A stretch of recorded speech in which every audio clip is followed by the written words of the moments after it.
والصلاة والسلام على أشرف المرسلين وعلى آله وصحبه أجمعين. رب اشرح لي صدري ويسر لي أمري واحلل عقدة من لساني يفقهوا قولي. أعوذ بالله من الشيطان الرجيم. بسم الله الرحمن الرحيم. وما أدراك ما يوم الدين ثم ما أدراك ما يوم الدين يوم لا تملك نفس لنفس شيئا والأمر يومئذ لله. صدق الله. ബഹുമാന്യരായ സ്നേഹസമ്പന്നരായ സഹോദരന്മാരെ, സത്യവിശ്വാസികൾ, ജീവിതത്തിൻ്റെ നാനാമേഖലകളിൽ സർവശക്തനായ അല്ലാഹു സുബ്ഹാനഹു വ തആലയുടെ വിധിവിലക്കുകൾ സൂക്ഷിച്ച് ജീവിക്കുവാൻ അല്ലാഹുവിൻ്റെ അന്ത്യദൂതൻ മുഹമ്മദുർ റസൂലുള്ളാഹി സ്വല്ലല്ലാഹു അലൈഹി വസല്ലമിന്റെ തിരുചര്യകൾ അനുധാവനം ചെയ്ത് ജീവിക്കുവാൻ, അതിലൂടെ അല്ലാഹുവിൻ്റെ പ്രീതിയും പരലോകമോക്ഷവും നേടിയെടുക്കാൻ നിരന്തരമായി ചിന്തിക്കുകയും ശ്രദ്ധിക്കുകയും ശ്രമിക്കുകയും ചെയ്യണമെന്ന് സഹോദരന്മാരോട് ആദ്യമേ ഉണർത്തുകയും കാര്യങ്ങൾ ശ്രദ്ധയോടെ കേൾക്കുകയും നല്ലത് മാത്രം പിൻപറ്റുകയും ചെയ്യുന്ന ചിന്തിക്കുന്ന സന്മാർഗദർശികളായ സജ്ജനങ്ങളിൽ അല്ലാഹു നാം ഏവരെയും ഉൾപ്പെടുത്തി.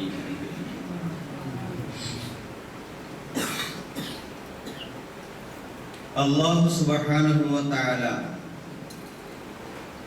മനുഷ്യരായ നമ്മളെ ഇവിടെ സൃഷ്ടിക്കുകയും എന്നിട്ട് നമുക്ക് കാഴ്ചയും കേൾവിയും അനുഭവജ്ഞാനവും എല്ലാം നൽകുകയും ചെയ്തു.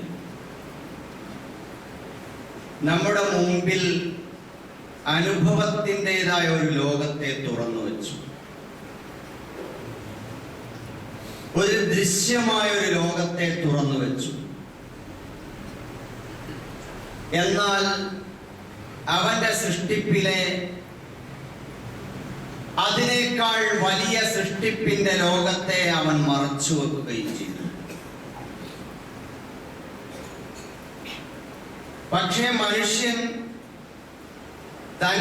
തന്റെ കണ്ണിൽ കണ്ടത് മാത്രം വിശ്വസിക്കുകയും കാണാത്തത് അന്ധമായ ജൽപ്പനമായും വിശ്വാസമായും തള്ളിക്കളയുകയും ചെയ്യുന്നു. പരസ്യമായി തള്ളിക്കളഞ്ഞില്ലെങ്കിലും സത്യവിശ്വാസം കൊണ്ടു നടക്കുന്നവരുടെ ഉള്ളിൽ പോലും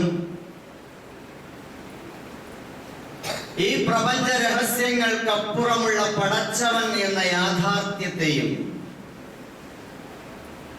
ഈ ലോകത്തിനപ്പുറം പരലോകം എന്ന ജീവിതത്തിന്റെ മറുപുറത്തെയും വേണ്ടത്ര ഗൗരവത്തോടെ യാഥാർത്ഥ്യബോധത്തോടെ കണ്ട പരമാർത്ഥം പോലെ വിശ്വസിക്കുന്നതിൽ അമ്പേ പരാജയപ്പെട്ടു പോകുന്നു എന്നാണ് മനസ്സിലാവുന്നത്. കണ്ണിൽ കാണാത്തത് വിശ്വസിക്കുക എന്നത് മനുഷ്യനെ സംബന്ധിച്ചിടത്തോളം കണ്ണിൽ കാണാത്തതിൽ വിശ്വസിക്കാനുള്ള ഒരു ശേഷി അല്ലാഹു അവന് കൊടുത്തിട്ടുണ്ട്. അതോടൊപ്പം തന്നെ കണ്ണിൽ കാണാത്തത് വിശ്വസിക്കാതിരിക്കാനുള്ള ഒരു മനോഭാവവും അവനിലുണ്ട്. അതുകൊണ്ട് തന്നെ അല്ലാഹു സുബ്ഹാനഹു വ തആല അടിക്കടി അക്കാര്യങ്ങളെ ചിന്തിക്കുന്ന മനുഷ്യന്റെ ബോധ തലങ്ങളിലേക്ക് കൊണ്ടുവന്ന് ലൈവാക്കി നിർത്തുക എന്ന ഒരു രീതി അള്ളാഹു സ്വീകരിച്ചിട്ടുണ്ട്. അതിനാണ് 5 നേരത്തെ നിത്യ നമസ്കാരങ്ങളിലൂടെ നിരന്തരമായ സൂറത്തുൽ ഫാത്തിഹ പാരായണത്തിലൂടെ 1 വട്ടമോ 2 വട്ടമോ 3 വട്ടമോ 10 വട്ടമോ 15 വട്ടമോ അല്ല, അനേക തവണ ഒരു ദിവസം ഫാത്തിഹ ഓതിപ്പിച്ച് ഓതിപ്പിച്ച് ഓതിപ്പിച്ച് അവന്റെ മനസ്സിന്റെ ഉള്ളകത്തേക്ക് കുത്തിക്കയറ്റാൻ അവന്റെ റസൂൽ സല്ലല്ലാഹു അലൈഹി വസല്ലം മുഖേന അല്ലാഹു സുബ്ഹാനഹു വ തആല വഴി തെളിച്ചിരിക്കുകയാണ്. സഹോദരങ്ങളെ, നമസ്കാരത്തിൽ കൈകെട്ടി നിന്ന് നമ്മൾ ഓതുന്ന സൂറത്തുൽ ഫാത്തിഹ ഉൾപ്പെടെയുള്ള സൂറത്തുകളും തസ്ബീഹുകളും ദിക്റുകളും ഒക്കെ നമ്മൾ എത്രത്തോളം അതിന്റെ സാരാംശം അർത്ഥം ഉൾക്കൊണ്ടാണ് ചെയ്യുന്നത് എന്നത് വളരെ പ്രധാനപ്പെട്ട ഒരു അന്വേഷണമാണ്. പക്ഷെ ഇവിടെ നമ്മൾ ആദ്യം സൂറത്തുൽ ഫാത്തിഹയിലെ 2-3-4 ആയത്തുകൾ എടുത്തു നോക്കിയാൽ ആ ആയത്തുകളിലൂടെ നമ്മളാക്കാൻ, നമുക്ക് മാറ്റം വരുത്തേണ്ട, നമ്മളിൽ ഒരു ചേഞ്ച് ഉണ്ടാക്കേണ്ട വിചാര തലങ്ങളെ ദിശ തിരിച്ചുവിടാൻ അള്ളാഹു ഇടപെടുന്നതായി കാണാൻ പറ്റും. അൽഹംദുലില്ലാഹി റബ്ബിൽ ആലമീൻ എന്ന് നമ്മൾ പറയുമ്പോൾ റബ്ബുൽ ആലമീനാണ് അല്ലാഹു സുബ്ഹാനഹു വ തആല. പ്രപഞ്ചങ്ങളുടെ നാഥനാണ്. അറിവിന്റെ, വിദ്യാഭ്യാസത്തിന്റെ, അന്വേഷണത്തിന്റെ, ഗവേഷണത്തിന്റെ, പര്യവേക്ഷണങ്ങളുടെ ലോകത്തിലൂടെ കടന്നു പോകുമ്പോ ലോകങ്ങൾ, പ്രപഞ്ചങ്ങൾ എന്ന് പറയുന്നത് ഓരോ നൂറ്റാണ്ട് കഴിയുമ്പോഴും അതിന്റെ ലോകം വിശാല വിസ്തൃതമായി കൊണ്ടിരിക്കുകയാണ്. അപ്പൊ അല്ലാഹു സുബ്ഹാനഹു വ തആല എന്ന് പറയുന്നത് നമ്മുടെ ചുറ്റുവട്ടത്ത് ഉമ്മയിൽ നിന്ന്, ഉപ്പയിൽ നിന്ന്, ഉസ്താദിൽ നിന്ന് കേട്ട് പഠിച്ച ഏതോ ഒരു ദൈവം എന്ന, പടച്ചോൻ എന്ന ഒരു സങ്കല്പമല്ല. അതിലപ്പുറം പ്രപഞ്ചങ്ങളുടെ നാഥനാണവൻ എന്ന് ചിന്തിക്കുമ്പോ ഈ ആകെ പ്രപഞ്ചം എന്നത് ആധുനിക ശാസ്ത്രത്തിന് പോലും എത്തിപ്പിടിക്കാനാവാത്തൊരു യാഥാർത്ഥ്യമാണ്.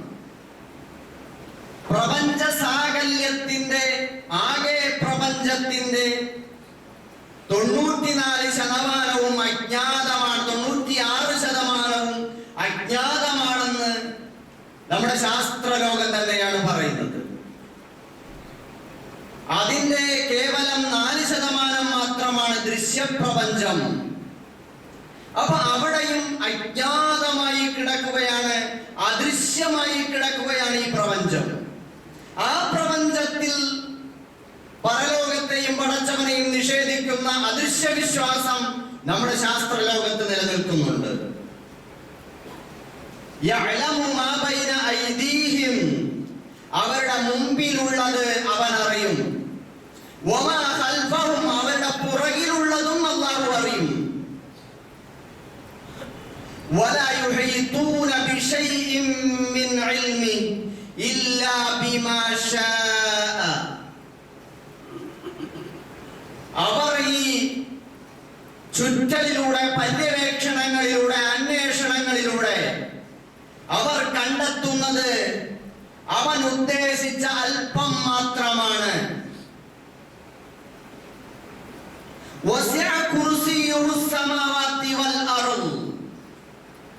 അല്ലാഹുവിന്റെ പ്രപഞ്ചം, അവന്റെ സിംഹാസനം, അധികാര വലയം, അത് ഈ ഭൂവാനങ്ങളോളം വിശാലമായി കിടക്കുകയാണ്. നിങ്ങൾ പടച്ചവനെ കുറിച്ച് എന്ത് വിചാരിച്ചു?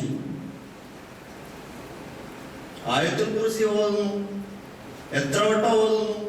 ഒരു വട്ടമെങ്കിലും നമ്മൾ അതിന്റെ ആശയം ചിന്തിച്ചു നോക്കിയാൽ വിജ്ഞാനങ്ങളെ, വൈജ്ഞാനികമായ വിസ്മയങ്ങളെ മുമ്പിൽ വെച്ച്, അത്ഭുത പ്രപഞ്ചത്തെ മുമ്പിൽ വെച്ച്, ഇതിന്റെയൊക്കെ പടച്ചവനാണോ എന്റെ റബ്ബ്? മനുഷ്യനായ ഞാൻ എന്ന് പറയുന്ന ഒരു പ്രപഞ്ചം ഇവിടെയുണ്ട്. ഈ മനുഷ്യന്റെ സൃഷ്ടിപ്പ്, അവന്റെ തലച്ചോറ്, അവന്റെ നാഡീ വ്യവസ്ഥ, അവന്റെ രക്തചംക്രമണ വ്യവസ്ഥ, അവന്റെ ഹാർട്ട്, അവന്റെ ലിവർ, അവന്റെ ആന്തരികാവയവങ്ങൾ ഓരോന്നും, ബാഹ്യാവയവങ്ങൾ ഓരോന്നും എടുത്ത് സൂക്ഷ്മമായി വിശകലനം ചെയ്ത് പഠിച്ചാൽ മൻ അറഫ നഫ്സഹു ഫഖദ് അറഫ റബ്ബ, അവന്റെ സ്വന്തത്തെ അറിഞ്ഞാൽ, സ്വന്തം ശരീരത്തെ അറിഞ്ഞാൽ റബ്ബിനെ മനസ്സിലാവും. റബ്ബുൽ ആലമീൻ, അവൻ ഈ പ്രപഞ്ചങ്ങളുടെ മുഴുവനും നാഥനാണ്. മനുഷ്യൻ എന്ന ഈ സൃഷ്ടിപ്പ്, ഇതിന്റെയും നാഥനാണ് അവൻ.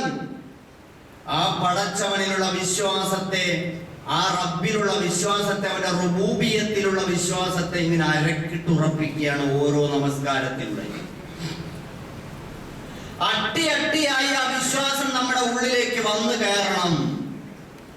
അതിനാണ് സൂറത്തുൽ ഫാത്തിഹ പാരായണം ചെയ്യാൻ പറയുന്നത്. ഫർളാണ്. ഫാത്തിഹ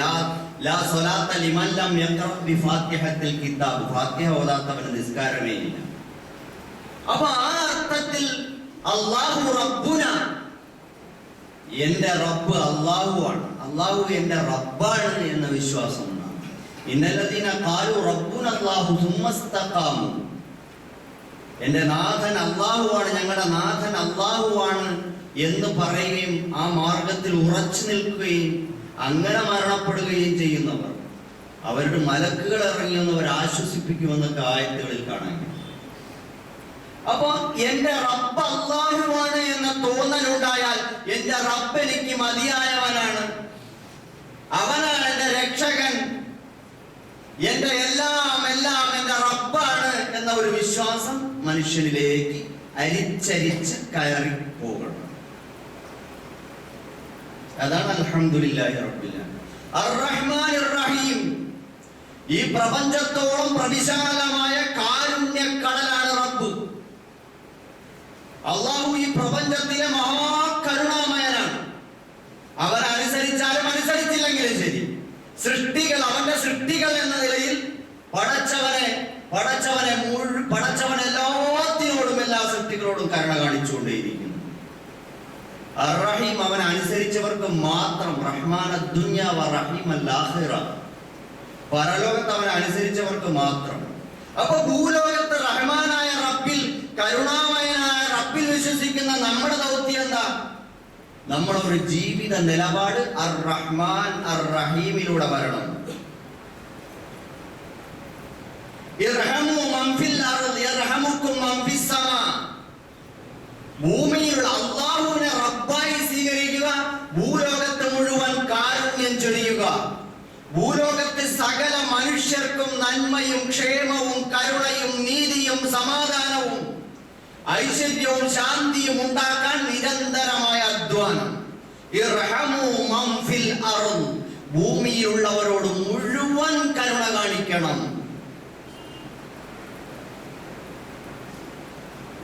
അപ്പൊ ജീവിതത്തിൽ അർ-റഹ്മാൻ അർ-റഹീം എന്ന സിഫത്ത് കൊണ്ടുവരുന്ന ഗുണങ്ങളാണ്. അള്ളാഹുവിന്റെ അസ്മാഉല്ലാഹിയെ കുറിച്ച് ഇമാം ഗസാലി റഹ്മത്തുള്ളാഹി അലൈഹി അദ്ദേഹത്തിന്റെ കിതാബിൽ എഴുതുമ്പോൾ ഓരോ സിഫത്തിലും ഉള്ള വിശ്വാസവും അത് ചൊല്ലലും ഇതൊക്കെ വെറും ബറക്കത്താക്കി വെക്കുക മാത്രമല്ല ചെയ്തിട്ടുള്ളത്, അതിലൂടെ നമുക്ക് ഗുണങ്ങൾ ഉണ്ടാവുക മാത്രമല്ല, ഒരു ആത്മീയമായ വ്യാപാരം എന്നതിലപ്പുറം ഭൗതികമായ അർത്ഥത്തിൽ ആ സിഫത്തുകളിൽ നമ്മളിൽ ഉണ്ടാക്കുന്ന ചില ഗുണങ്ങളുണ്ട്.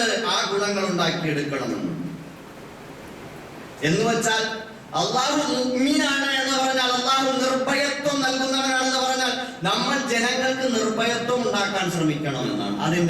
അതിന്റെ സൃഷ്ടിപരമായ അതിന്റെ സ്വീകരണം ആ അർത്ഥത്തിൽ വരുന്നു. അള്ളാഹു റഹ്മാനാണെന്ന് പറഞ്ഞാൽ നമ്മൾ എല്ലാവരോടും കരുണ കാണിക്കണം എന്നാണ്.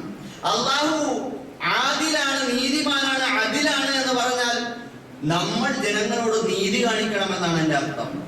അപ്പൊ ആ അർത്ഥത്തിലെല്ലാം സൃഷ്ടിയുടെ പങ്ക് അതിനകത്തുണ്ട്. ആ അർത്ഥത്തിൽ നമ്മൾ അള്ളാഹുവിന്റെ ആ ചായം സ്വീകരിക്കണം. വമൻ അഹ്സനു മിനല്ലാഹി സിബ്ഗ, അള്ളാഹുവിന്റെ വർണ്ണത്തെക്കാൾ മനോഹരമായ വർണ്ണം ആർക്കാണുള്ളത്?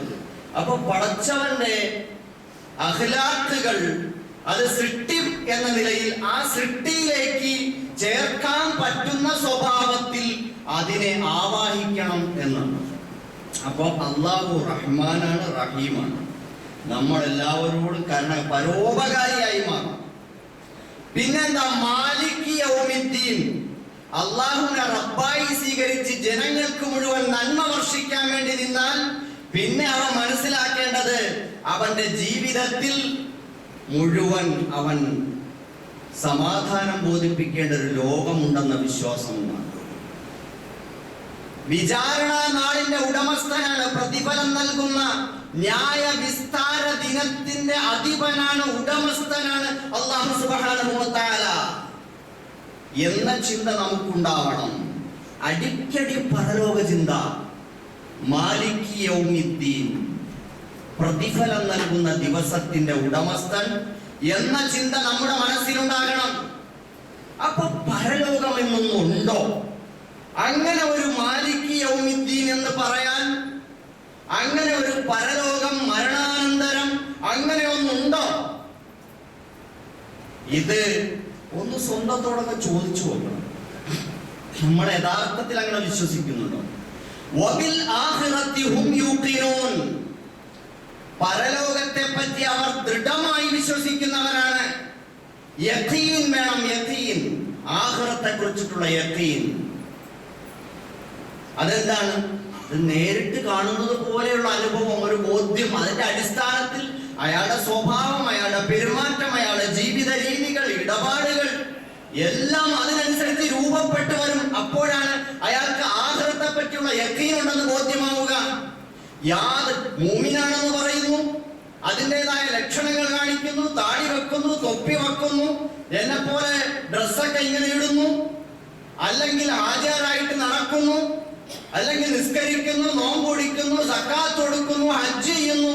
പക്ഷെ ജീവിതത്തിലെ കാര്യങ്ങൾ, അയാളുടെ സ്വഭാവം, അയാളുടെ പെരുമാറ്റം, അയാളുടെ ഇടപാടുകൾ, അയാളുടെ കൊടുക്കൽ വാങ്ങലുകൾ, അയാളുടെ വാഗ്ദാനം, അയാളുടെ കരാറുകൾ, ഉടമ്പടികൾ, അയാളുടെ കുടുംബ ജീവിതം, അയാളുടെ സാമൂഹിക ജീവിതം, അയാളുടെ രാഷ്ട്രീയ ജീവിതം, അയാളുടെ സാമ്പത്തികമായ ജീവിതം, ഇതിലൊന്നും എന്റെ ഈ ജീവിതത്തിൽ നാളെ പരലോകത്ത് റബ്ബിന്റെ കോടതിയിൽ സമാധാനം ബോധിപ്പിക്കേണ്ടി വരും എന്ന ഒരു ചിന്തയോടുകൂടി അവൻ പെരുമാറുന്നില്ലെങ്കിൽ അതിന്റെ അർത്ഥം അവൻ ആഖിറത്തെ കുറിച്ച് യഖീനില്ല എന്നാണ്.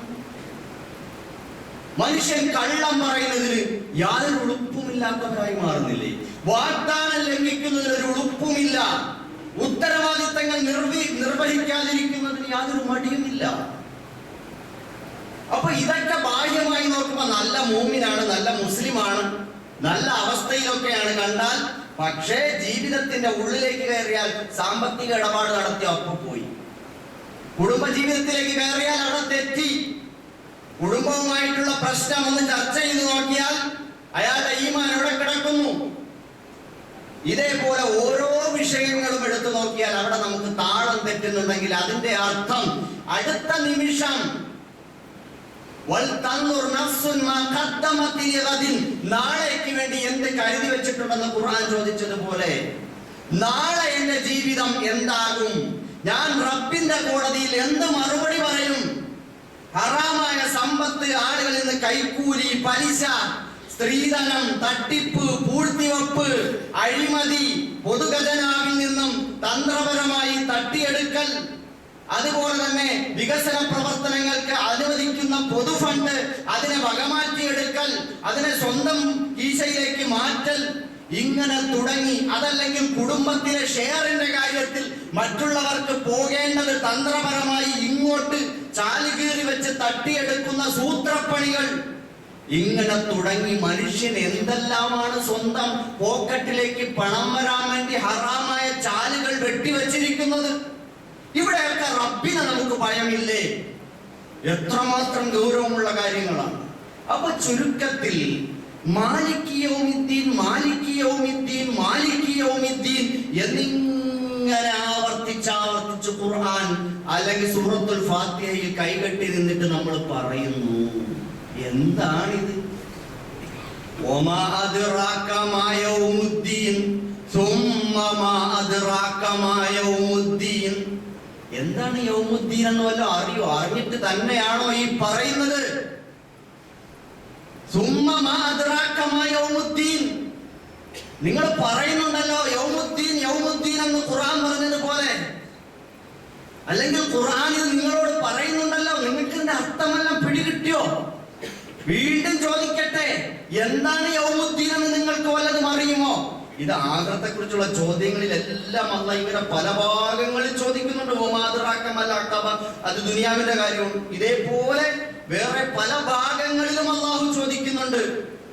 അന്ത്യനാളിനെ പറ്റി, വിചാരണയെ പറ്റി, പരലോകത്തെ പറ്റി ഒക്കെ ഇങ്ങനെ വല്ലതും അറിയോ? അതിനെ പറ്റി എന്താണെന്ന് നിങ്ങൾക്ക് അറിയുമോ? ഇങ്ങനെ സുമ്മയിട്ട് ചോദിക്കുന്നുണ്ട്. പിന്നെയും ചോദിക്കട്ടെ, പിന്നെയും പറയട്ടെ എന്നൊക്കെ പറഞ്ഞിട്ട്. അപ്പൊ എന്താണ് ചുരുക്കി പറഞ്ഞാല് ആ പരലോകത്തെ അവസ്ഥ ഒരാൾക്കും വേറൊരാളെയും സ്വാധീനിക്കാനോ ഉടമപ്പെടുത്താനോ ഒന്നും പറ്റില്ല. ആർക്കു വേണ്ടി ഒന്നും ചെയ്യാൻ പറ്റാത്തൊരു ലോകം. ഇവിടെ മനുഷ്യൻ നിസ്സഹായനായി കിടന്നാൽ ആർക്കും ചിലപ്പോ എന്തെങ്കിലുമൊക്കെ ചെയ്തു കൊടുത്താൽ അവനെ രക്ഷപ്പെടുത്താൻ പറ്റും. അവിടെ ആരാ? അവിടെ പരസ്പര സഹായം എന്ന് പറയുന്നൊരു പണിയില്ല, പരോപകാരം എന്ന് പറയുന്നൊരു പണിയില്ല. അതൊക്കെ ദുനിയാവിൽ ഏൽപ്പിച്ച ഉത്തരവാദിത്വം വരുന്നത് അവിടെ ചെയ്യാൻ പോകണം. ആഖിറത്തിൽ അതിന്റെ സ്ഥലമല്ല, അതിനവിടെ ഒരു അവസരവും ഇല്ല. ആരെ തിരിഞ്ഞു നോക്കാനും പറ്റൂല, തിരിഞ്ഞു നോക്കിയാൽ നോട്ടം എത്തയുമില്ല. കാരണം എന്താ? അന്ന് മുഴുവൻ അല്ലാഹുവാണ്, അവന്റെ ആധിപത്യമാണ്, അവന്റെ ആധിപത്യത്തിലാണ് കാര്യങ്ങൾ. അതുപോലെ ഓരോരുത്തർക്കും എടുപ്പത് പണിയുണ്ടാവും. അവനവന്റെ കാര്യത്തിൽ മതിമറന്ന് നിൽക്കുകയാണ്. അതാണ് പരലോകത്തെ അവസ്ഥ. സഹോദരന്മാരെ, നമ്മൾ ഈ ദുനിയാവിൽ ഇങ്ങനെ ജീവിച്ചു പോകുമ്പോ അല്ലാഹ്, റസൂല്, ആഖിറത്ത്, നിസ്കാരം, നോമ്പ്, സക്കാത്ത്, ഹജ്ജ്, സിക്ർ, ദുആ, സലാത്ത് എന്നൊക്കെ പറഞ്ഞ് ഇങ്ങനെ ദീനിന്റെ കുറച്ച് കാര്യങ്ങളൊക്കെ ഇങ്ങനെ മേമ്പൊടി ചേർത്ത് പോകുമ്പോ നമ്മളൊക്കെ ഒരു ഗൗരവത്തോടെ തന്നെ ആലോചിച്ചിട്ടുണ്ടോ? ഈ മരണാനന്തരം പുതിയൊരു ലോകത്തേക്ക് പോവുകയാണ്, ഇത് ആഖിറത്താണ്, യാഥാർത്ഥ്യമുള്ള വസ്തുതയാണ് നമുക്ക് ബോധ്യപ്പെട്ടിട്ടുണ്ടോ? നമ്മൾ ചർച്ച നോക്കി, ഒരാൾ മരിച്ചു കഴിഞ്ഞാൽ നമ്മൾ പെട്ടെന്ന് ഒരു ചെറുപ്പക്കാരി മരണപ്പെട്ടു. എന്തായിരിക്കും ആളുകളുടെ ഇടയിലുള്ള ചർച്ച? ആരെങ്കിലും ഇങ്ങനെ ചർച്ച ചെയ്യോ? ആ മനുഷ്യൻ ഇങ്ങനെ ജീവിച്ചു, ഇത്രയും കാലം ജീവിച്ചു, അള്ളാഹുവിനെ, റസൂലിനെ, ദീനിനെയൊക്കെ മനസ്സിലാക്കി, അയാള് അത്യാവശ്യം ദീനിയായി ജീവിച്ചു, ഉത്തരവാദിത്തങ്ങളൊക്കെ നിറവേറ്റി, ആഖിറത്തിൽ രക്ഷപ്പെടാൻ സാധ്യതയുണ്ട്. ഖബറിലേക്ക് പോകുമ്പോൾ മുങ്കർ നക്കീറൊക്കെ വന്നുള്ള ചോദ്യം ഉണ്ടാവുമല്ലോ. എന്തെങ്കിലുമൊക്കെ പാവത്തിന് പറയാൻ പറ്റുമെന്നോ, രക്ഷപ്പെടുമായിരിക്കും. ഈ അർത്ഥത്തിൽ ഈ ചൂടുകൾ ഒരു വർത്താനം എവിടെയെങ്കിലും നിങ്ങൾ കേട്ടിട്ടുണ്ടോ? പറയും പകരം എന്തു പറയും? നല്ല ചെറുപ്പക്കാരനായിരുന്നു, അയാൾ കുറെ സമ്പാദിച്ചു, അയാള് ആ കുട്ടികളെയൊക്കെ പറക്കമുറ്റിയിട്ടില്ല. 3 കുട്ടികളാണ്, അത് പെൺകുട്ടികൾ ഇത്രയുണ്ട്. അവരെയൊക്കെ അവസ്ഥ ഇതാ. ആ ഭാര്യ നല്ല ചെറുപ്പക്കാരിയാ, കല്യാണം കഴിഞ്ഞിട്ട് ഇപ്പൊ 2 കൊല്ലം ആയിട്ടുള്ളൂ. ഇനി ആരുണ്ട് അവർക്ക്? ആരും നോക്കാം? അതൊക്കെ അങ്ങ് നടന്നോളൂന്നേ. ചർച്ചയും ഖേദവും ദുഃഖവും വ്യസനവും എല്ലാം ഈ ദുനിയാവിൽ ഇവരങ്ങനെ ജീവിക്കുമെന്നാണ്. സഹോദര, ഇത് ദുനിയാവിന്റെ കാര്യം ആർക്കെങ്കിലും ഒക്കെ സഹായിക്കാൻ പറ്റും. ആർക്കും ആരെയും ഉടമപ്പെടുത്താനോ സഹായിക്കാനോ പറ്റാത്തൊരു ലോകമല്ല ഇത്. ഇവിടെ ആർക്കും ആരെയും സഹായിക്കാം, ആരോരും സഹായിക്കാനില്ലാത്ത പരലോകത്ത്, ഖബറിൽ, മഹ്ശറയിൽ ആരുണ്ട് നമ്മളെ രക്ഷപ്പെടുത്താൻ? ജീവിതം അടിച്ചു പൊളിച്ച് തകർത്തുകൊണ്ടിരിക്കുക. ആ കൂട്ടത്തിൽ ഓടി വന്ന് ജുമാക്ക് കയറും. അല്പം 5 മിനിറ്റ് താമസിച്ചാൽ, ഹേ മിസ്റ്റർ, എന്താ താമസിച്ചേ? ഞങ്ങൾക്ക് പോണമല്ലോ, ഞങ്ങൾ വണ്ടി യാത്രക്കാരനാണ്. അയാളെ യാത്രക്കാരൻ സ്വകാര്യ വാഹനത്തിൽ വന്ന ആളാണ്. കഴിഞ്ഞ ആഴ്ച ഒരാൾ ഇങ്ങനെ ചോദിച്ചു. മനുഷ്യർ നിസ്സാരമായിട്ട് കാണുന്നു ആഖിറത്തിന്റെ കാര്യം. വളരെ ഗൗരവത്തോടു കൂടി നമ്മൾ ആലോചിക്കണം. എന്താ പരലോകത്തിന്റെ അവസ്ഥ? ആകെ കിട്ടുന്ന ഒരു സമയമാണ് നമുക്ക് ജുമാ. നമുക്ക് ചിന്തിക്കണ്ടേ? ഇയാൾ എന്ത് പറഞ്ഞു? ഇയാൾ എവിടുന്ന് വന്നു? ഇയാൾ ഏത് ഗ്രൂപ്പുകാരൻ? സഹോദര. ഏതോ ഒരു മാംസമുണ്ട് അവിടെ എന്ന് പറയുന്നത് വിചാരിച്ചാൽ മതി. പക്ഷെ റബ്ബ് പറയിപ്പിക്കുന്നതാണ് അയാളെ കൊണ്ട്. ഇതൊരു സത്യമല്ലേ? ആഖിറത്ത് നമ്മളൊക്കെ രക്ഷപ്പെടുവോ? നമ്മൾ എന്ത് വിചാരിച്ചു? മരിച്ച നമ്മുടെ അവസ്ഥ എന്തായാലും ഇത്രയും കാലത്തെ ജീവിതം നമ്മൾ എങ്ങനെയൊക്കെ ജീവിച്ചു? അള്ളാഹുവിനെ നമ്മൾ ഓർത്തിയാണ് ജീവിച്ചത്. അള്ളാഹ് ഏൽപ്പിച്ച ഉത്തരവാദിത്തങ്ങളും ബാധ്യതകളും ഒക്കെ എന്താണ് അതിൻ്റെയൊക്കെ ഒരു അവസ്ഥ? നമ്മുടെ തന്നെ ഒരു അദൃശ്യമായ ഒരു രഹസ്യമായ ഒരു ജീവിതം നമുക്കുണ്ടല്ലോ. അതൊക്കെ എത്രത്തോളം വെളിയിൽ പറയാൻ കൂടുന്നതായിരിക്കും? മറ്റുള്ളവർ അറിഞ്ഞാൽ പ്രശ്നം ഉണ്ടാവും. അത് വെളിയിൽ പറയാൻ പറ്റുന്നതാണോ? രഹസ്യ ജീവിതവും പരസ്യ ജീവിതവും എല്ലാം പ്യുവറാണ്. അൽഹംദുലില്ലാഹ്, തെളിഞ്ഞ സ്ലേറ്റ് പോലെ ശുദ്ധമാണ്, വെള്ള വസ്ത്രം പോലെ എന്റെ ജീവിതം ശുദ്ധമാണ് എന്ന് പറയാൻ പറ്റുമോ സഹോദരന്മാരെ? നമ്മുടെ അവസ്ഥ എന്തായിരിക്കും? നബി സല്ലല്ലാഹു അലൈഹി വസല്ലം മാംസഭക്ഷണം കഴിച്ചുകൊണ്ടിരിക്കുന്നതിന്റെ ഇടയിൽ പെട്ടെന്ന് ഗൗരവതരമായ നല്ല രുചികരമായ ഭക്ഷണം കഴിക്കുന്നതിന്റെ ഇടയിലാണ് പെട്ടെന്നൊരു ഹദീസ് നബി ഇങ്ങനെ ആഖിറത്തെ കുറിച്ച് പറയും. നബി സല്ലല്ലാഹു അലൈഹി വസല്ലം പറഞ്ഞു, എല്ലാ മനുഷ്യന്മാരെയും ഒരുമിച്ച് കൂട്ടും ഒരു വലിയ തുറന്ന മൈതാനത്ത്. ലോകത്തെ ആദ്യത്തെ മനുഷ്യൻ മുതൽ അവസാനത്തെ ആളിനെ വരെ ഒരുമിച്ച് കൂട്ടും. എന്നിട്ട് ആ സൂര്യന്റെ താപം കൊണ്ട്, കഠിനമായ താപം, വളരെ അടുത്തായിരിക്കും സൂര്യൻ, താപം കൊണ്ട് ആളുകൾ വിയർപ്പിൽ കുളിച്ചുകൊണ്ടിരിക്കും.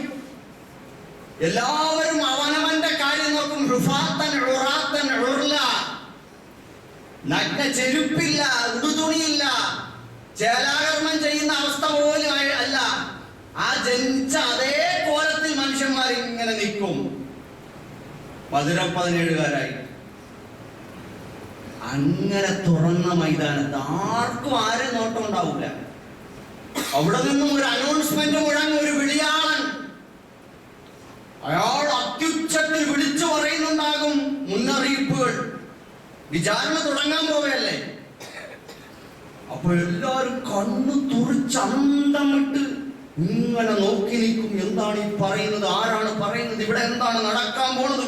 റബ്ബിന്റെ വിചാരണ നടക്കണം. ഇങ്ങനെ കാത്ത് കാത്ത് കാത്ത് നിൽക്കും. ആളുകളൊക്കെ നിന്ന് മുഷിഞ്ഞ് തളർന്ന് ക്ഷീണിച്ച് വേർപ്പിൽ കുളിച്ച് മുങ്ങി പൊങ്ങി അങ്ങനെയൊക്കെ നിൽക്കുമ്പോ ആളുകൾ ഇങ്ങനെ വന്നിട്ട് പറയും, അങ്ങോട്ടും ഇങ്ങോട്ടും കൂടി ആലോചിക്കുക, എന്താ ഇപ്പൊ ചെയ്യാ? നമുക്ക് പോയി ആദിന്റെ വീടത്തൊന്ന് പറഞ്ഞാലോ? മൂപ്പറല്ലേ നമ്മളെ വാപ്പ, അദ്ദേഹത്തിന് അല്ലാഹു തആല സ്വന്തം നിർമ്മിച്ചതല്ലേ, അദ്ദേഹം അള്ളാഹുവിൽ നിന്നുള്ള റൂഹിനെ ഊതിയതല്ലേ, നമുക്ക് പോയെന്ന് നോക്കാം.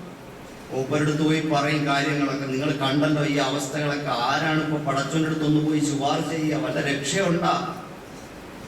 ഇതൊക്കെ പറയുമ്പോ അദ്ദേഹം പറയും, പടച്ചോൻ ഭയങ്കര കോപത്തിലാണ്, റബ്ബിന്റെ മുമ്പ് ആർക്കും അടുക്കാൻ പറ്റൂല, എനിക്കും ഒരു രക്ഷയില്ല.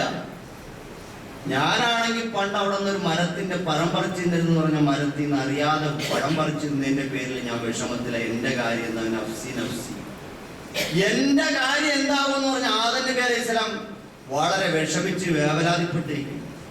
അത് കഴിയുമ്പോൾ ആളുകളൊക്കെ പറയും, നിങ്ങളൊരു കാര്യം ചെയ്യും. അപ്പൊ ആദം നബി അലൈഹി സ്വലാം തന്നെ പറയും, നിങ്ങൾ നൂഹിന്റെ അടുത്ത് എങ്ങാനും പോയി പോകും. മൂപ്പരുടെ അടുത്ത് ചെല്ലുമ്പോഴും മൂപ്പരും ഇത് തന്നെ പറയും, പടച്ചോൻ ഭയങ്കര കോപത്തില. ഞാനും ഇതേപോലെ തന്നെ ചില കുറവുകളൊക്കെ എനിക്ക് സംഭവിച്ചു പോയിട്ടുണ്ട്. വളരെ നിസ്സാരമായ കാര്യം. ഞാനൊരു ജനതയ്ക്കെതിരെ പ്രാർത്ഥിച്ചു പോയിട്ടുണ്ട്. പക്ഷെ ഞാൻ എന്ത് ചെയ്യാൻ? എനിക്കൊന്നും പറയാൻ പറ്റൂല. പടച്ചു ഭയങ്കര കോപത്തില, ആർക്കും രക്ഷയില്ല മക്കളെ. അദ്ദേഹം കൈമലർത്തും, നഫ്സി നഫ്സി, എന്റെ കാര്യം തന്നെ പരുങ്ങലിലാണ്, പിന്നെങ്ങനെ ഞാൻ നിങ്ങളുടെ കാര്യം പറയും? ഇങ്ങനെ ഇബ്രാഹിം നബി അലൈഹി ഇസ്ലാമിന്റെ അടുക്ക് പോകും. നിങ്ങൾ അല്ലാഹുവിന്റെ ഖലീലല്ലേ, നിങ്ങൾ വലിയ ആളല്ലേ, നിങ്ങൾ അങ്ങനെ ചെയ്തു ഇങ്ങനെ ചെയ്തു എന്നൊക്കെ പറഞ്ഞ് അദ്ദേഹത്തിനെ ഇങ്ങനെ ഉയർത്തി അവരുടെ സ്ഥാനവും പദവിയൊക്കെ പറയും. അദ്ദേഹവും പറയും, പടച്ചോന്റെ അടുത്ത് ഒരു രക്ഷയില്ല, ഞാനും ചില അബദ്ധങ്ങളൊക്കെ പ്രവർത്തിച്ചു പോയിട്ടുണ്ട്, അതിന്റെ പേരിൽ എന്റെ കാര്യം എന്താവുന്നത്. പിന്നെ മൂസാ നബി അലൈഹി ഇസ്ലാമിന്റെ അടുത്ത് പോകും, പിന്നെ ഈസാ നബി എടുത്തു പോകും, അവസാനം മുഹമ്മദ് റസൂലുള്ളാഹി സ്വല്ലല്ലാഹു അലൈഹി വസല്ലം. അപ്പൊ റസൂലുള്ളാഹി സ്വല്ലല്ലാഹു അലൈഹി വസല്ലം പറയും, ഞാനൊന്ന് നോക്കട്ടെ. ഞാൻ അർശിന്റെ ചുവട്ടിലേക്ക് അങ്ങനെ പോകും, അവിടെ സുജൂദിൽ വീഴും, പടച്ചോന്റെ മുമ്പിൽ കിടന്ന് കരഞ്ഞ് വിളിച്ച് ദുആ ചെയ്യും. അവസാനം മുഹമ്മദ്, തലവൊക്ക് മുഹമ്മദ് എന്ന് അള്ളാഹ് പറയും. എന്താ ചോദിക്കാനുള്ള ചോദിച്ചു? ചോദിച്ചോ, നിനക്ക് ശുപാർശ വല്ല ഉണ്ടെങ്കിൽ പറഞ്ഞോ. അപ്പൊ പറയാ ഒന്നുമില്ല നബി. നബി പറയണ എന്താ? ആകെ സങ്കടങ്ങൾ മുഴുക്കെയായിട്ടൊരു വാക്ക്, യാ റബ്ബി ഉമ്മത്തി,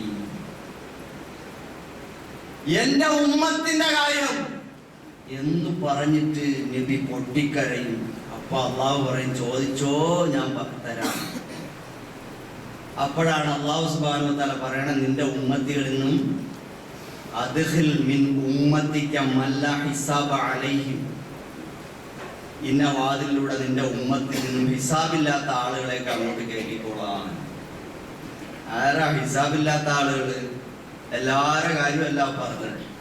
ഹിസാബ് നടക്കാൻ പോവുക, വിചാരണ നടക്കാൻ പോകണം. അതിനു മുമ്പ് ഒരു ഇളവ് കൊടുക്കുകയാണ്. ഹിസാബ് അർഹതയില്ലാത്ത ആളുകളുണ്ട് നിന്റെ ഉമ്മത്തികളിൽ. അതിനെക്കുറിച്ച് ഹദീസുകളിലും പണ്ഡിതന്മാരും മുഹദ്ദിസീങ്ങളും ഒക്കെ ധാരാളം ചർച്ച ചെയ്തിട്ടുണ്ട്.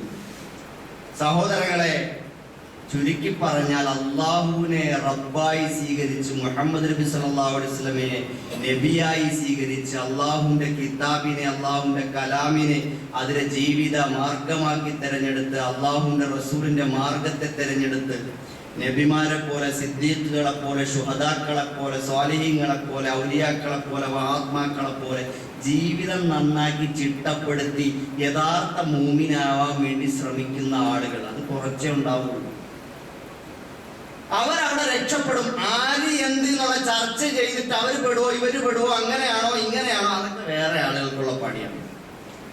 നമ്മൾ രക്ഷപ്പെടും, ഞാൻ രക്ഷപ്പെടും, ആത്മാർത്ഥമായ റബ്ബിൽ അങ്ങോട്ട് ലയിക്കും. പടച്ചോന് വേണ്ടി ജീവിതം അങ്ങോട്ട് സമർപ്പിക്കും. ഇനിയുള്ള ജീവിതം, എന്റെ സമ്പത്ത്, ശരീരം, എന്റെ കുടുംബം, എന്റെ മക്കളെല്ലാം അള്ളാഹ്ക്ക് വേണ്ടി. അങ്ങനെ പോയി നോക്കി, ഇൻഷാ അല്ലാഹ് നമ്മളൊക്കെ രക്ഷപ്പെടും. നമ്മൾ ഇങ്ങനെ പോയാൽ പറ്റൂല സഹോദരന്മാരെ. നമ്മൾ കാലാകാലം ജീവിക്കണ്ടേ?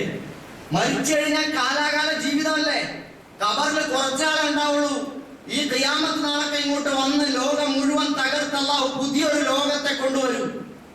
അവിടെയാണ് ഈ പറയുന്ന തുറന്ന മഹ്ശറയൊക്കെ വരുന്നത്. അവിടെ വിചാരണയുണ്ട്. ജീവിതത്തിന്റെ മുഴുവൻ കണക്ക് സമർപ്പിക്കണം. ഇവിടെ മലക്കുകളെല്ലാം ഈ പരീക്ഷാ ഹാളിലാണ്. നമ്മൾ പരീക്ഷാ ഹാളിൽ ഇരിക്കുന്ന ആളുകൾക്ക് സൂപ്പർവൈസർമാർ വന്നിട്ട് പേപ്പറിൽ മാർക്ക് ഇടൂല. നീ എഴുതിക്കൊണ്ടിരിക്കണ തെറ്റാടാ, നീ എഴുതിക്കൊണ്ടിരിക്കണ ശരിയാടാ എന്ന് മാർക്ക് ഇടൂല, അഭിനന്ദിക്കൂല, അവാർഡ് കിട്ടൂല. പിന്നെയോ, ഇത് പരീക്ഷാ സ്ഥലമാണ്. ഇവിടെ സൂപ്പർവൈസർമാരുണ്ടാകും.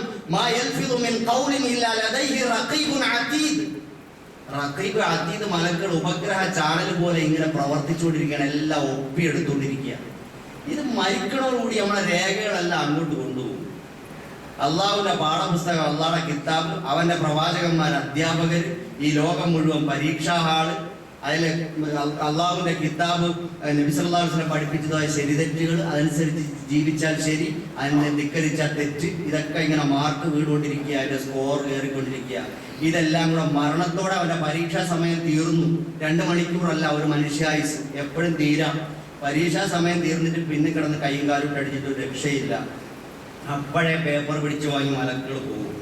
നേരെ അവിടെ കൊണ്ടുവന്ന് സമർപ്പിക്കും. മഹ്ശറിലെത്തുമ്പോൾ ഇതെല്ലാം കാണിച്ചു തരുമ്പോൾ അന്തം വിട്ട് നോക്കും. ഒരു കൊച്ചു കാര്യം പോലും വിട്ടുപോയിട്ടില്ല, എന്തൊരു അത്ഭുതമാണെന്ന് പറഞ്ഞ് വെപ്രാളപ്പെടുന്ന അവസ്ഥയായിരിക്കും. അതുകൊണ്ട് അള്ളാഹു നമ്മളെല്ലാം കാത്തുരക്ഷിക്കട്ടെ. സഹോദരന്മാരെ, നമ്മളിങ്ങനെ പ്രസംഗിക്കുന്നു, ക്ലാസ് എടുക്കുന്നു, ഇങ്ങനെ നസീഹത്ത് നടത്തുന്നു, ഖുതുബ നടത്തുന്നു, ഇതൊക്കെ നമ്മളൊക്കെ രക്ഷപ്പെടാൻ വേണ്ടിയില്ല. അള്ളാഹുത്തെ രക്ഷപ്പെടണം, ആഖിറത്തിൽ രക്ഷപ്പെടണം. അല്ലാതെ ഇവിടെ ആക്കെന്താ ജോലി എടുക്കാൻ വേണ്ടിയാണ്, ആർക്കെങ്കിലും വേറെ എന്തെങ്കിലും വല്ല നടത്താനാണ്? ഒന്നുമില്ല. ഇത് അള്ളാഹു സുബ്ഹാനഹു വ തആല നമ്മളെല്ലാവരെയും കൂടെ സൃഷ്ടിച്ചു. നമ്മളിവിടെ വന്നു, ഇങ്ങനൊരു യാഥാർത്ഥ്യമുണ്ട്, അതിനനുസരിച്ച് ജീവിക്കണം. അങ്ങോട്ടും ഇങ്ങോട്ടും ഉപദേശിക്കുക, പറയുക, കേൾക്കുക, നല്ലവരായി ജീവിക്കുക, രക്ഷപ്പെടാനുള്ള വഴികൾ നോക്കുക. ഇത് മാത്രമേ ഉള്ളൂ. അല്ലാതെ വേറെ ബോളമൊന്നും വെച്ചിട്ടൊന്നും ഒരു കാര്യമില്ല. അള്ളാഹു നമ്മളെല്ലാം രക്ഷപ്പെടുത്തണം. അള്ളാഹുവിന്റെ പരിശുദ്ധമായ പള്ളി, അതിന്റെ നിർമ്മാണം, അതിന്റെ തുടക്കം കുറിച്ചിരിക്കുകയാണ്. നമ്മൾ ഒരുപാട് സഹോദരങ്ങളെ കണ്ടു. ആ സഹോദരങ്ങളൊക്കെ ഇതിനു വേണ്ടി സംഭാവന ചെയ്യാമെന്ന് പറഞ്ഞിട്ടുണ്ട്. അപ്പോ അതിൽ ഇപ്പോഴും ശങ്കിച്ചു നിൽക്കുന്ന കുറെ സഹോദരന്മാരൊക്കെ ഉണ്ട്. എന്ത് ചെയ്യും? നമുക്ക് അള്ളാഹ് തന്നിട്ടുള്ള നസീബ്, അള്ളാഹു നമുക്ക് തന്നിട്ടുള്ളത് നമ്മുടെതൊന്നും അല്ല. അംബിക്കും മിമ്മ റസഖ്നാക്കും മിൻ ഖബ്ലി അയ്യത്തി അഹദക്കുമുൽ മൗത്ത്. മരണം വരുന്നതിന് മുമ്പേ നിങ്ങൾ കൊടുത്തോളി. മരണം വന്നു കഴിഞ്ഞിട്ട് നിങ്ങൾ എന്ത് ചെയ്യും? ഫയഖൂന റബ്ബി ലൗലാ അഖർതനി ഇലാ അജലിൻ ഖരീബ്. ഒരല്പസമയത്തെയും കൂടി ഒന്ന് പിന്തിച്ചിട്ട് അല്പം പ്ലീസ് ഒരല്പസമയം കൂടെ തരൂ, എന്നാൽ ഞാൻ പെട്ടെന്ന് പോയി ഫഅസ്സദ്ദഖ വഅകും മിനസ് സാലിഹീൻ. ആ പുള്ളിക്കാരൻ പറഞ്ഞ കാര്യം, ആ മൂപ്പർ പറഞ്ഞ കാര്യത്തിന് വേണ്ടി ഞാൻ കൊടുത്തോളാം, ഞാൻ നല്ല സൽപ്രവർത്തനങ്ങളൊക്കെ ചെയ്തോളാം, ഒരല്പസമയം തന്നാൽ ഞാൻ പെട്ടെന്ന് ചേഞ്ച് ആയിക്കോളാം എന്ന് പറയും. പടച്ചോൻ പറയും വലയു അഖ്റല്ലാഹു നഫ്സൻ ഇദാ ജാ അജലുഹു. സമയം എത്തിയ പിന്നെ പിന്തിച്ചിടുന്ന പ്രശ്നമില്ല. ഇത് ഓരോ മനുഷ്യന്മാരുടെ ഉള്ളിലുണ്ടാവും. എല്ലാം കെട്ടിപ്പൂട്ടി വെച്ചോണ്ടിരിക്കും. ഒരു നല്ല കാര്യവും ചെയ്യൂല, ഒരു അമലും ചെയ്യൂല, ഒരു സദഖയും ചെയ്യൂല, എല്ലാം കെട്ടിപ്പൂട്ടി വെക്കും. എന്ത് ചെയ്യും? മനസ്സിന്റെ വിചാരം എന്താ? വരട്ടെ വരട്ടെ, ചെയ്യാൻ. അവസാന നിമിഷം ഒന്നിനും സമയം കിട്ടൂല. അവിടെ കിടന്നിട്ട് ഇങ്ങനെ കണ്ണ് തള്ളി ഇങ്ങനെ നോക്കും. എന്താ സംഭവം? നാക്ക് അവിടെ സീല് വെക്കപ്പെട്ടിരിക്കണം, ഒന്നും മിണ്ടാൻ പറ്റൂല. ഉള്ളിൽ കുറെ വാക്കുകൾ കുടുങ്ങി കിടക്കുക. അതാണ് അള്ളാഹുവിടെ എടുത്ത് പറയുന്നത്. എന്താണ്? വലയോ എന്താണ്? എന്നെ ഒന്ന് പിന്തിച്ചിട്ടാൽ ഞാൻ സദഖയും ചെയ്തോളാം, ഞാൻ എല്ലാ നല്ല പ്രവൃത്തിയും ചെയ്തോളാം, മറ്റതൊക്കെ ഞാൻ നിർത്തി വെച്ചോളാം. റബ്ബേ ഒന്ന് പിന്തിക്കണേ എന്നാണ് പറയണതിന്റെ അർത്ഥം. അതുകൊണ്ട് സഹോദരന്മാരെ, തൊണ്ടയിൽ കുടുങ്ങിയ വാക്കുകൾ അത് പിന്നീട് നമുക്ക് തിരിച്ചു കിട്ടൂല. നമുക്കൊരിക്കലും ജീവിതത്തിലേക്ക് തിരിച്ചു വരാനും പറ്റൂല. ഇപ്പൊ അമൽ ചെയ്യാനുള്ള സമയമാണ് നമ്മുടെ മുമ്പിൽ. ഇവിടെ നമ്മുടെ ഷൊർണൂരിനെ സംബന്ധിച്ചിടത്തോളം അള്ളാഹുവിന് ഒരു പള്ളിയുടെ വിഷയമുണ്ട്. നമ്മുടെ മുമ്പിൽ വലിയൊരു സൽക്കർമ്മത്തിന്റെ ഒരു വേദിയാണ്. നമുക്ക് അള്ളാഹു തന്നിട്ടുള്ള സമ്പത്ത്, അതിൽ നിന്ന് നമ്മുടെ വീട് വെക്കാനും വാഹനം വാങ്ങാനും ഒക്കെ ഉപയോഗിക്കുന്നത് പോലെ അള്ളാഹുവിന്റെ ഭവനമാണ്. അള്ളാഹ് നേരിട്ടൊന്നും വെക്കൂല, നമ്മളെ ഏൽപ്പിച്ചൊക്കെയാണ്. അത് നമ്മൾ ഉത്തരവാദിത്തമായിട്ട് ഏറ്റെടുക്കണം. ഗഡുക്കളായിട്ട് കൊടുത്താൽ മതി. അതുകൊണ്ട് സഹോദരന്മാരെ, അടിക്കടി ഞാൻ ഇതൊക്കെ ഉണർത്തുമ്പോൾ നിങ്ങൾക്ക് വിഷമം തോന്നരുത്. പടച്ചോന്റെ കാര്യമുള്ളത് പള്ളിയാണ്, നമുക്ക് അത്യാവശ്യത്തിന് വേണ്ടിയുള്ള പള്ളി തന്നെയാണ്. അപ്പൊ അതുകൊണ്ട് എല്ലാവരും അതിൽ ശ്രദ്ധിക്കണം. ഗഡുക്കൾ പറഞ്ഞിട്ടുള്ള ആളുകൾ, ഇപ്പോൾ പറയാത്തവര് ഗഡുക്കൾ നിശ്ചയിച്ചിട്ട് അതിന്റെ സമയം കണ്ട് അത് അറിയിക്കണം. അതേപോലെ പറഞ്ഞിട്ടുള്ളവർ അത് പാലിക്കാൻ വേണ്ടിയുള്ള ശ്രമം നടത്തണം. ഒരുപാട് സഹോദരങ്ങളൊക്കെ അതിനുവേണ്ടി ശ്രമിക്കുന്നുണ്ട്. സഹോദരിമാര്, കുട്ടികൾ എല്ലാവരും പങ്കെടുക്കുന്നുണ്ട്. അല്ലാഹു സുബ്ഹാനഹു വ തആല എല്ലാ സദഖകളും കബൂലാക്കട്ടെ. അല്ലാഹു അർഹമുർ റഹീമായ റബ്ബേ, നമ്മുടെ പള്ളിയുടെ കാര്യത്തിന് വേണ്ടി, നിന്റെ ദീനിന്റെ കാര്യത്തിന് വേണ്ടി ആരെല്ലാം ഏതെല്ലാം തരത്തിൽ ചെറുതോ വലുതോ ആയ സദഖകൾ ചെയ്തിട്ടുണ്ടോ എല്ലാം നീ കബൂലാക്കണേ റഹ്മാനെ. അള്ളാഹുവേ, നീ അവരെ രക്ഷപ്പെടുത്തണേ റഹ്മാനെ. പടച്ചവനെ, അവർക്ക് ദീർഘായുസ്സും ആരോഗ്യ ആഫിയത്തും കൊടുക്കണേ അല്ലാഹ്. മാറാ രോഗങ്ങളിൽ നിന്ന് കാക്കണേ റഹ്മാനെ. പൂർണ്ണമായ രോഗങ്ങൾക്ക് പരിപൂർണമായ ഷിഫ നൽകണേ റഹ്മാനെ. പടച്ചവനെ, അവരുടെ എല്ലാ ബുദ്ധിമുട്ടുകളും പ്രയാസങ്ങളും ദുഃഖങ്ങളും മാറ്റിക്കൊടുക്കണേ അല്ലാഹ്. ദുനിയാവിലും ആഖിറത്തിലും വിജയിപ്പിക്കണേ അല്ലാഹ്. മക്കളെ സ്വാലിഹീങ്ങളാക്കണേ അല്ലാഹുവേ. കടത്തിൽ നിന്ന് കാക്കണേ റഹ്മാനെ. ഹറാമുകളിൽ നിന്ന് കാക്കണേ അല്ലാഹുവേ. പടച്ചവനെ, പരലോകത്ത് ജാരിയായ സദഖയിൽ നീ അതിനെല്ലാം ഉൾപ്പെടുത്തണേ റഹ്മാനെ. ആ പള്ളി നിലനിൽക്കുന്ന നൂറ്റാണ്ടുകളോളം അല്ലാഹുവേ, അവർക്ക് ജാരിയായ സദഖയായി നീ അത് കണക്കാക്കി അവർക്ക് ഉന്നതമായ പ്രതിഫലം കൊടുക്കണേ റഹ്മാനെ. അവരുടെ മാതാപിതാക്കൾക്ക് നീ സ്വർഗം കൊടുക്കണേ അല്ലാഹുവേ. അവരിൽ നിന്ന് മരണപ്പെട്ടു പോയവർക്ക് സ്വർഗം കൊടുക്കണേ അല്ലാഹ്. ഞങ്ങളുടെ എല്ലാ ബുദ്ധിമുട്ടുകളെയും പ്രയാസങ്ങളെയും നീ നീക്കി എല്ലാവിധ ആപത്തുകളിൽ നിന്ന് ഞങ്ങൾക്ക് പ്രതിരോധമാക്കി തീർക്കണേ അല്ലാഹുവേ. ഞങ്ങളുടെ എല്ലാവരെയും എല്ലാ കാര്യങ്ങളും നീ ഏറ്റെടുക്കണേ റഹ്മാനെ. രോഗികളായി കിടക്കുന്ന മാറാ വ്യാധികൾ പിടിപെട്ട സഹോദരി സഹോദരന്മാർക്ക് പരിപൂർണമായ ഷിഫ നൽകണേ അല്ലാഹുവേ. മക്കളില്ലാത്തവർക്ക് സ്വാലിഹീങ്ങളായ മക്കളെ കൊടുക്കണേ അല്ലാഹുവേ. കടം കൊണ്ട് വലയുന്നവരുടെ കടങ്ങൾ മാറ്റിക്കൊടുക്കണേ അല്ലാഹുവേ. പടച്ചവനെ, എല്ലാ കാര്യങ്ങളും നീ ഏറ്റെടുക്കണേ അല്ലാഹ്. ഉപജീവന മാർഗങ്ങളില്ലാത്തവർക്ക് ഹൈറായ ഉപജീവന മാർഗങ്ങൾ നൽകണേ അല്ലാഹുവേ. ഞങ്ങൾക്ക് ഏറ്റവും ഹൈറായ കാര്യങ്ങൾ നീ നടത്തി തരണേ അല്ലാഹ്. നിന്റെ നബി സല്ലല്ലാഹു അലൈഹി വസല്ലം ചോദിച്ച എല്ലാ ഹൈറാത്തുകളും ഞങ്ങൾ നിന്നോട് ചോദിക്കുന്നു റബ്ബേ. നബി നിന്നോട് ചോദിച്ച എല്ലാ ഷർറുകളിൽ കാവൽ ചോദിച്ച എല്ലാ ഷർറുകളിൽ നിന്ന് ഞങ്ങളും കാവൽ ചോദിക്കുന്നു റബ്ബേ. നീ കബൂലാക്കണേ അല്ലാഹുവേ. റബ്ബനാ തഖബ്ബൽ മിന്നാ ഇന്നക അൻത സമീഉൽ അലീം വതുബ് അലൈനാ ഇന്നക അൻത